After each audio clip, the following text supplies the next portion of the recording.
People are frustrated, and the protesters are giving voice to a more broad-based frustration about how our financial system works.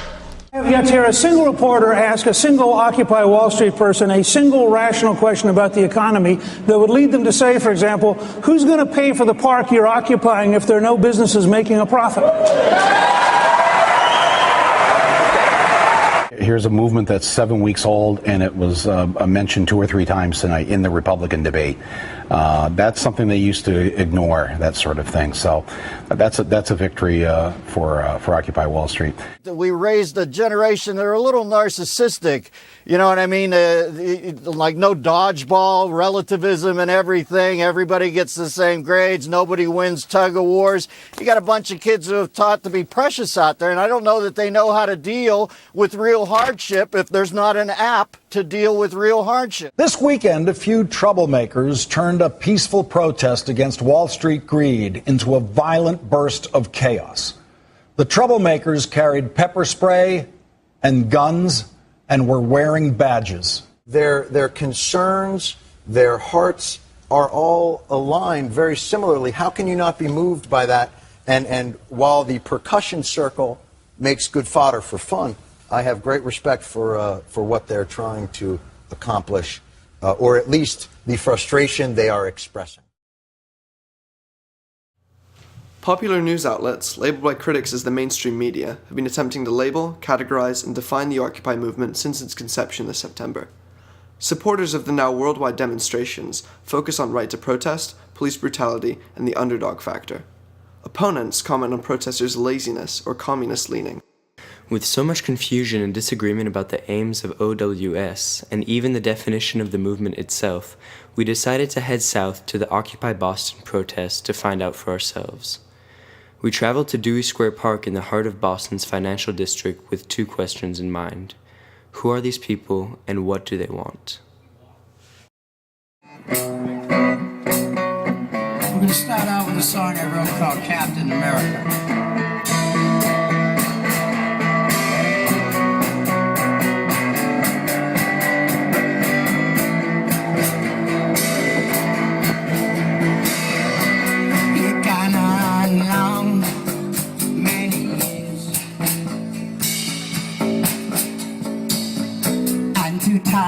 You cried humanity's tears. You're the man who fought World War II. You're the man in the red. Arriving at the Occupy Boston camp, we immediately noticed the signs posted all around the outside. For a supposedly grassroots movement, it was intimidating to us newcomers, a fortress of posters reading, "We are the 99%," and "People before profits." Overcoming our initial apprehension, we entered and soon found the camp to be a complex network of tents.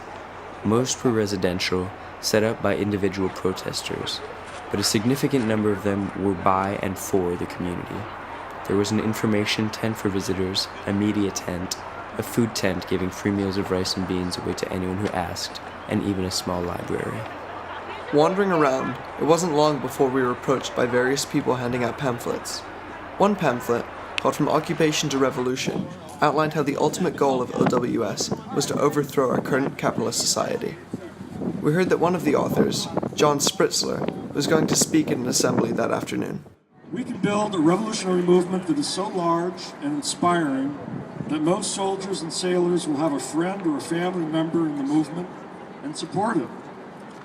When ordered to attack the movement, these soldiers and sailors will refuse and instead defend the movement from its enemies, making it possible for the revolutionary movement to prevail in a contest of force with the ruling class. The way to do that is to expose the bleak future and the bleak present that capitalism offers, and to challenge capitalism's right to exist. We're talking about abolishing the capitalist system in order for the kind of world that we want, where people share equally and there's no rich and poor and so forth, to make sense. It doesn't make sense otherwise unless we introduce the revolutionary content of it. This is the revolution that we are attempting to achieve, a revolution in the minds of a world of people to transform their sense of the possibilities of human society and of their own power to fulfill them. From this revolution in the minds of the people will come the transformation of society. John Spritzler writes that there is no step the OWS movement can take that would have greater impact than to decide explicitly that its goal is revolution. Karl Marx wrote that revolutions are the locomotives of history. Yet the similarities between these two men run far deeper than just their revolutionary tendencies and gruff beards. Both believe in wealth redistribution and progressive taxation. Both have even respect for all types of work. Both want to destroy hierarchical societal order, and above all, both believe in the utter failure of capitalism. John turned out not to be the only one to occupy Boston with these views. Capitalism has been the problem, not the solution, in so many areas that affect us all. We've got McMansions and slums. Thank you, capitalism. I think capitalism is not just an economic system, it's a system of human relations and a system of social control. And it happens to be a system where money is power, and most people don't have any. So capitalism is now and has always been inconsistent with democracy. Shady capitalism allows those things to happen. And the only way to stop it really is to stop it, to stop consuming it. The only way that any of those things are going to be brought to people equally is by getting rid of capitalism and making a democratic revolution. Surprised by such strong sentiments, I got up to the microphone myself. I really think that capitalism has done no good for humanity at all, and it's really worth totally forsaking it for a revolution. Again, what we heard surprised us. For some, not only was revolution a fringe idea, but capitalism could actually be a force for good. I think it's a little early for this movement to express an ultimate revolutionary idea. I think the movement has to get a little broader and bigger. Instead of using the word revolution, which implies, and in my mind, implies sort of a very sudden, very volatile change, I like to think of it more of as an evolution. I don't think necessarily that capitalism in itself is the problem. I believe in capitalism. I believe the problem is that democracy that we were all raised believing in does not really exist anymore. Last to speak was a man named Kerry Power. One of the revolutions was actually capitalism. That was the step forward from feudalism, the actual more equitable sharing of wealth and prosperity. But we can walk towards the type of society that you guys are talking about in steps. And it's a natural progression. I believe we can get people who believe in the profit incentive and the tenets of capitalism together with people who believe in a more egalitarian and shared society to work together in that concept of a sustainable society. Interested in what Kerry had to say, we caught up with him later to find out more. What I was trying to talk about is the ethics and the moral well-being of the public. Capitalism, I believe, can be expressed as democracy because each one of your purchases is a vote. We need an economic revolution, one that replaces the economic structure that we have now with one that enriches local communities, small business people who naturally share the wealth with. So it's not about socialism, capitalism. Again, it's about ethics and morality. Here, film this. Okay. This is a book called Economic Revolution. This is a 12-step program for taking over the economy for the good of the 99% of working people. And it's public education. Nice to meet you, Kerry. Yeah, nice to meet you. I'm going to be in touch. Disagree with you more, okay. No, I would like to disagree with you more. Kerry is a believer in the free market. He understands that there is inherent freedom in a system where more work means more money. Still, Carey thinks that capitalism can break itself. He is skeptical of Adam Smith's invisible hand. For him, unless consumers are responsible, the government is needed to provide checks and balances to the system. Kerry Power has aligned himself more with the philosophy of Friedrich Hayek, mistrusting the government or any other sort of economic planner, while believing that people cannot be left purely at the market's mercy. Yeah.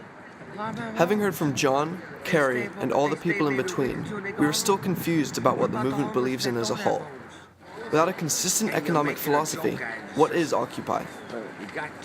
To find out, we talked to members from the two most important and heavily criticized demographics of Occupy Wall Street, college students and the homeless. We're sleeping on concrete in a blanket from our home. So what shelter do we have? We don't have none.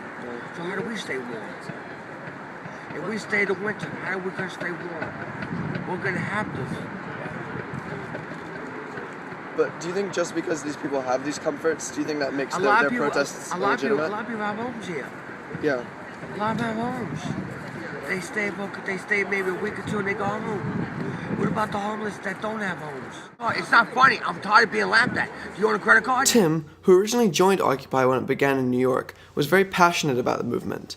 However, he was also the most critical. Not having been caught up in any sort of idealism, he remained grounded in his own dire circumstances. 3 weeks since I've been here, it's nothing but yelling and screaming. And I'm figuring, are we accomplishing something? Or we're just yelling and lose our voice? We're not violent. New York City, we're not violent. We showed the mayor that we mean business. But we're not demanding, we're negotiating. We showed the mayor. We took over the Brooklyn Bridge.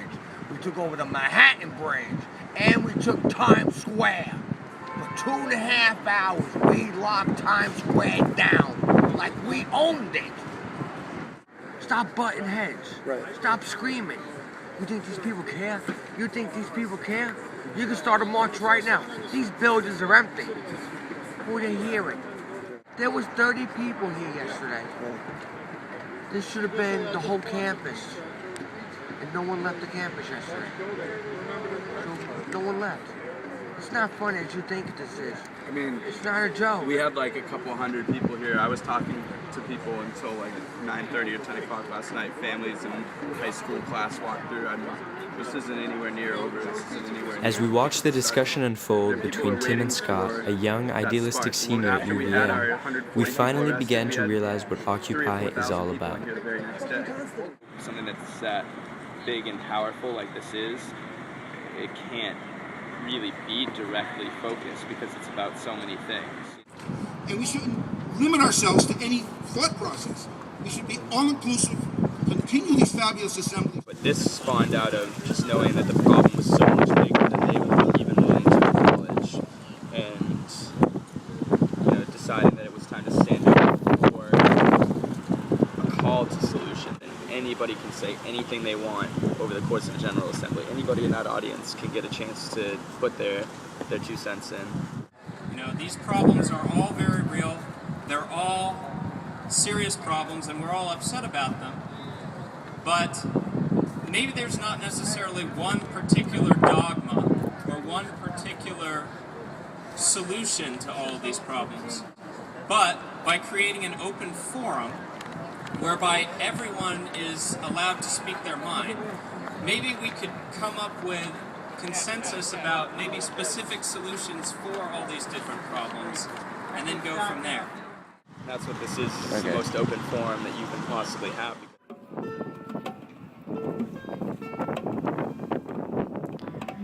It didn't take much to realize that the mainstream media had it wrong. Occupy is not communist. Occupy is not capitalist. Occupy is not a revolution. Nor is Occupy stagnant. Occupy is not for or against governmental interference. Above all, Occupy is not defined by the views or opinions of one person. Occupy is an open forum filled with passionate men and women, all of whom believe that the majority of people deserve better than what they have, and all of whom believe that there is something wrong with the way society is working. Occupy is not an answer, it's a question.